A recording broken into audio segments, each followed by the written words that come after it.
asalaamaaleykum élèves Sénégal dal leen ak jàmm fii ci académie.carrapide.com ñu ngi continuer suñu série de vidéos sur les fonctions trigonométriques tey dañuy def xool bu baax nan ngay def ba déterminer le domaine d'étude d'une fonction trigonométrique gis nañ ay vidéo nan la ñuy def pour déterminer la période mais période boobu soo ko amee nan ngay def pour jël domaine d'étude bi pour cela il faut ñu jàpp règle yi.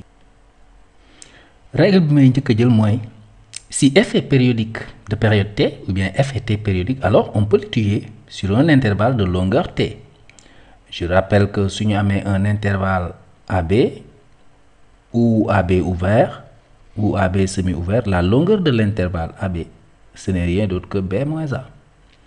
Donc ñu ne su ma amee un intervalle une fonction t périodique je peux l'étudier sur un intervalle de longueur t. Exemple, su ma amee une fonction périodique de période de pi mën naa ko étudier sur un intervalle comme ça moins pi pi bi su ma defee pi moins pi b moins a ça va me donner 2pi donc mën naa étudier f sur cet intervalle. Quelqu'un mën na wax ne man intervalle de longueur 2pi bi lay jël. Un autre dit moi je prends l'intervalle moins 2pi 0. keneen ne man su ma neexee ma jël intervalle bi moins pi sur 2 3pi sur 2 keneen ne man je peux prendre l'intervalle moins 3pi sur 2 pi sur 2 intervalle yi yëpp boo leen xoolee c'est des intervalles de longueur 2pi mën naa ci choisir intervalle bu ma neex. Alors fii nag la élèves yu bari amee problème parce que à chaque fois nga jox leen fonction périodique rek li ñuy njëkk a xalaat mooy étudier ko sur un intervalle 0 2pi ou bien moins pi le plus souvent yii la ñuy jël mais choix boobu pour nga def choix bi il faut faire le choix le plus judicieux possible. Am na yeneen règle yu may permettre ma déterminer le bon intervalle. Règle yooyu ci lan laa war a xalaat ci axe de symétrie centre de symétrie et en particulier sur une fonction paire ou une fonction impaire. Kon après périodicité bi lan laay xool au même moment may def périodicité bi damay xool ndax fonction bi paire na wala impaire na. Si je vois que fonction bi dafa paire wala mu impaire bu may choisir intervalle de longueur 2pi damay jël un intervalle centré en 0 c'est-à-dire l'intervalle moins pi. Pourquoi? Parce que su ma jëlee intervalle bi après mën naa ko réduire en utilisant la parité. Donc je prends un intervalle du type de manière générale moins t sur 2 là su fekkee ne dama gis ne fonction bi dafa paire wala mu impaire. su fekkee ne nag souvent énoncé bi dafa naan ma montrer que la droite d'équation x égale pi sur 5 et axe de symétrie ou bien le point I de coordonnées 0,2 ou 0,1 ou pi sur 2 3 etc. et centre de symétrie. Dans ce cas bu may choisir intervalle bi damay jël un intervalle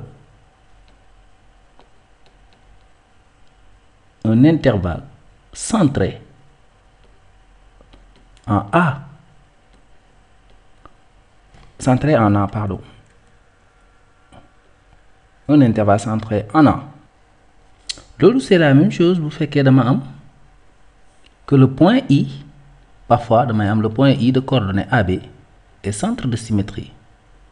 Donc comment am centre de symétrie ou axe de symétrie mu nekk I de coordonnées AB centre de symétrie ou la droite D d'équation x égale A et axe de symétrie. Alors dans ce cas, dans tous ces cas-là, je l'étudie sur un intervalle centré en A.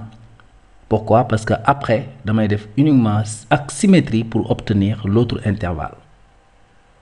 Léegi ñu xool ay quelques exemples.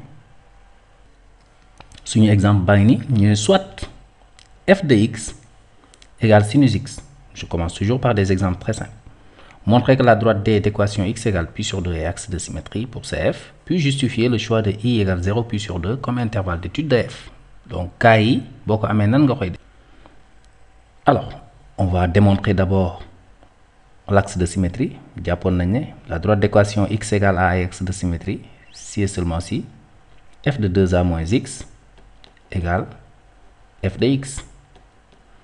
D'accord? La droite d'équation x égale a et axe de symétrie si et seulement si f de 2a moins x égale f de x. On va essayer de démontrer ça. On a f de x égale sinus x égale a Donc f de 2a moins x, ça va donner f de 2 fois pi sur 2 moins x, ça fait f de pi moins x. Or, f de pi moins x égale sinus pi moins x. Maintenant, sinus pi moins x, jàng nañ formule angle associé, c'est sinus x, et sinus x, ce n'est rien d'autre que f de x. Donc, on peut conclure que la droite d'équation x égale pi sur 2 est axe de symétrie, que je note comme ça. Maintenant, élèves yu bari erreur bi ñuy def dañ lañuy ñëw rek ne comme c'est un axe de symétrie, alors on peut étudier f sur i égale 0 pi sur 2. C'est pas que ça. Donc, on va voir comment faire pour maintenant retrouver cet intervalle-là. Pour retrouver intervalle bi, damay étudier donc période bi. Oh non. Quel que soit x appartenant à R, x plus 2pi appartient à R. Damay defaat démonstration bi rek, mais xam nañ période bi déjà. Et f de x plus 2pi égale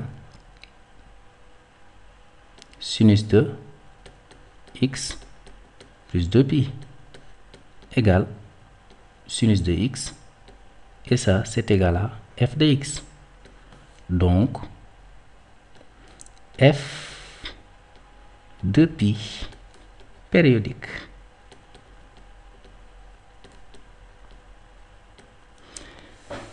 maintenant ainsi, je dis ainsi, on peut étudier f. Ainsi, on peut étudier f sur un intervalle de longueur de pi. Mais ban intervalle de longueur de pi là choisir? Comme je sais que la droite d'équation x égale pi sur 2 est axe de symétrie, je vais choisir un intervalle centré en pi sur 2 parmi tous les intervalles de longueur de pi. Et cet intervalle centré en pi sur 2, ni là. Je rappelle que si je mets un intervalle AB, le centre, ce n'est rien d'autre que A plus B sur 2. D'accord? Donc cet intervalle-là est centré en pi sur 2.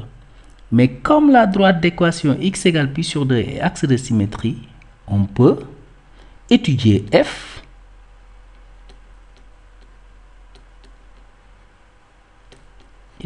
sur moins pi sur 2, pi sur 2. Ou pi sur 2, 3 pi sur 2. Donc centre bi ci digg bi la nekk. su ma jëlee centre bi étudier fonction bi sur moins pi sur 2, pi sur 2. Après, si je mets la courbe sur moins pi sur 2, pi sur 2, je fais symétrie par rapport à la droite d'équation x égale pi sur 2 pour l'obtenir sur l'autre intervalle. Moo tax mën naa ko choisir fii. Mais pourquoi ma jël intervalle bi? C'est parce que gis naa ne ci kaw la fonction sinus x c'est une fonction impaire. Loolu laay démontrer maintenant. D'autre part,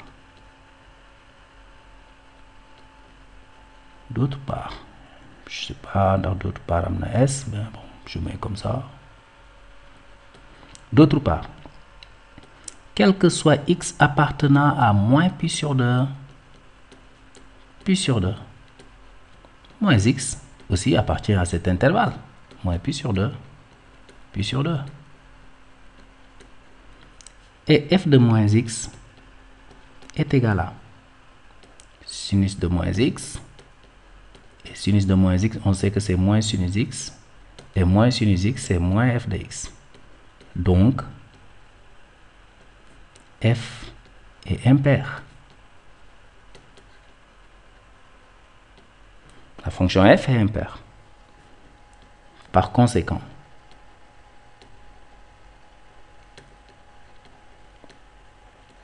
on peut étudier f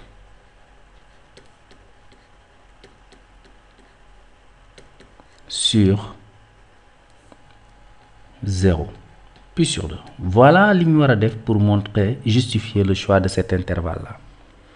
Alors, pourquoi on peut l'étudier sur 0 pi sur 2? Après, si je mets courbe sur l'intervalle 0 pi sur 2, je fais symétrie par rapport à O, l'origine du repère, puisque la fonction est impaire, pour avoir la fonction, la courbe sur l'intervalle moins pi sur 2, 0.